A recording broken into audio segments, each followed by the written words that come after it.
इस रेखा चित्र में जो लेखक है वो एक ऐसे सन्यासी का वर्णन करता है जो वेशभूषा या बाह्य आडंबरों से क्या एक सन्यासी नहीं लगता है, परंतु जो उसका मानवीय प्रेम है उसके आधार पर वो एक सन्यासी लगता है। वो जो वर्ण व्यवस्था होती है, जो सामाजिक रूढ़िवादी होती है, उनका विरोध करता है। इस रेखा चित्र में हमें ग्रामीण जो जीवन होता है उसकी भी झलक मिलेगी। तो देखिए, शुरू करते हैं हम हमारा पाठ। बाल गोविंद भगत मंझले कद के, मंझले होते भाई ना ज्यादा बड़े ना ज्यादा थोड़े बीच के कद के, गोरे चिट्टे आदमी थे।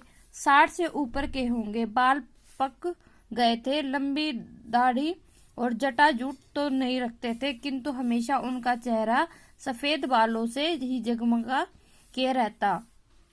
कपड़े बिल्कुल कम पहनते, कमर में एक लंगोटी मात्र और सिर में कबीर पंथियों की सी कनफटी टोपी। जब जाड़ा आता, जाड़ा यानी कि सर्दी, एक काली कमली ऊपर से ओढ़े रहते। कमली होते भाई चद्दर।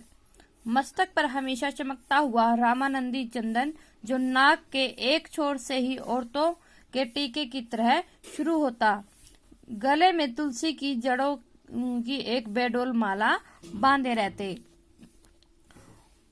ऊपर की तस्वीर से नहीं जाना जाए कि बाल गोविंद भगत साधु थे, नहीं, बिल्कुल गृहस्थ। उनकी गृहिणी की तो मुझे याद नहीं। उनके बेटे और पोतोहू को मैंने देखा। पोतोहू भाई पोते की बहू। थोड़ी खेती बाड़ी भी थी, एक अच्छा साफ सुथरा मकान भी था, किंतु खेती बाड़ी करते परिवार रखते भी बाल गोविंद भगत साधु थे। साधु की जब सब परिभाषाओं में खरे उतरने वाले।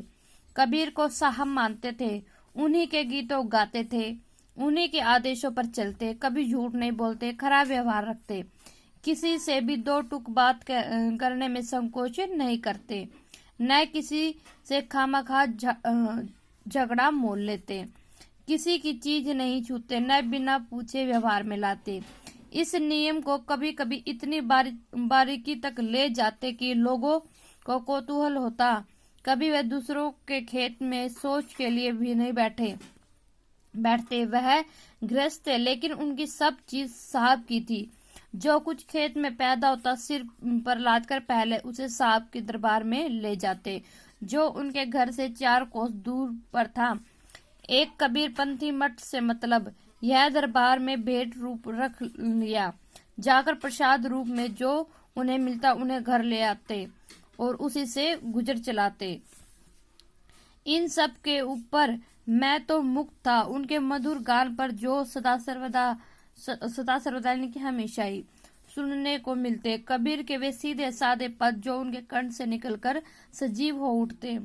आषाढ़ की रिमझिम है। समूचा यानी कि सारा गांव खेतों में उतर पड़ा है। कहीं हल चल रहे हैं, कहीं रोपनी हो रही है। धान के पानी भरे खेतों में बच्चे उछल रहे हैं। औरतें कलेवा लेकर मेड़ पर बैठी हैं। आसमान बादल से घिरा, धूप का नाम नहीं, ठंडी पुरवाई चल रही है। ऐसे ही समय आपके कानों में एक स्वर तरंग झंकार सी कर उठी। यह क्या है? यह कौन है? यह पूछना न पड़ेगा। बाल गोविंद भगत समूचा शरीर कीचड़ में लिथेड़े अपने खेत में रोपनी कर रहे हैं। उनकी अंगुली एक एक धान के पौधे को पंक्तिबद्ध खेत में बिठा रही है। पंक्तिबद्ध होता भी लाइन में लगाना। उनका कंठ एक एक करके एक एक शब्द को संगीत के जीने पर चढ़ाकर कुछ को ऊपर स्वर्ग की ओर भेज रहा है और कुछ को इस पृथ्वी की मिट्टी पर खड़े लोगों के कानों की ओर।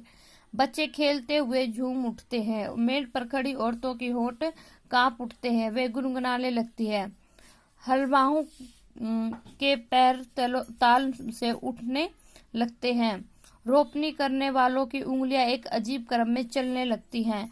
बाल गोविंद भगत का यह संगीत है या जादू? भादों की वह अंधेरी धरतियां अभी थोड़ी देर पहले ही मूसलाधार वर्षा खत्म हुई है।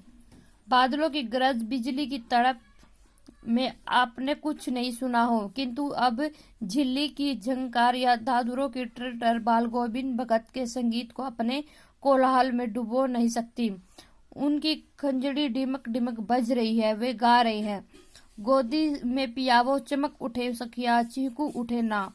हाँ पिया तो गोद में ही है, किंतु वह समझती है वह अकेली है, चमक उठती है, चिंकू उठती है।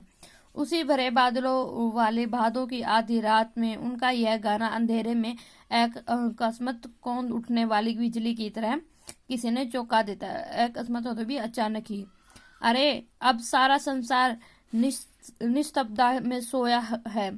बाल गोविंद भगत का संगीत जगा रहा है। तेरी गठरी में लागा चोर, मुसाफिर जाग जरा।